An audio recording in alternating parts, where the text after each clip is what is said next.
আজকে আমরা কোনো আশ্বাসে ফিরে যাব না। আমরা আজকে উপস্থিত হয়েছি সারা বাংলাদেশ থেকে এলএসপি ঐক্য পরিবার কর্তৃক আজকের আমাদের এই শান্তিপূর্ণ মানববন্ধন প্রাণী সম্পদ অধিদপ্তর কর্তৃক 2019 সালে আমাদের এলডিডিপি প্রকল্প নামে একটি প্রকল্পে আমরা কাজ শুরু করি, যেটাকে livestock and dairy development project নামে আমরা জানি। এই প্রকল্পে কাজ শুরু করার পর থেকে প্রাণী সম্পদ অফিসকে এবং প্রাণী সম্পদকে মানুষ যেভাবে চিনত না, আমরা প্রতিটি খামারের দোরগোড়ায় গিয়ে আমরা সেই প্রাণী সম্পদকে চিনিয়েছি।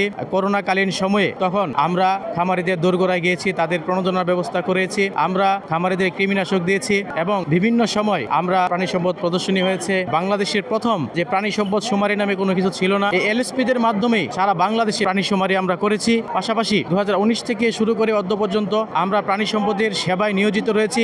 আমাদের 4200 এলএসপি অক্লান্ত পরিশ্রম করে আমরা আমাদের খামারিদের যে কোনো স্বার্থ এবং সুবিধার জন্য সব সময় ছুটে যাই, কিন্তু অত্যন্ত দুঃখের ও পরিতাপের বিষয় 31শে মার্চ আমাদের প্রকল্প বন্ধ হয়ে যাবে। আমরা যে 4200 এলএসপির 4200 পরিবার, আমাদের এই 4200 পরিবারের কথা ভেবে আমাদেরকে একটি স্থায়ী কর্মসংস্থানের ব্যবস্থা করা দেয়, এই আশ্বাস আমরা রাখি। আজকে আমরা কোনো আশ্বাসে ফিরে যাব না। আমরা আজকে একটা অনশনে যাব।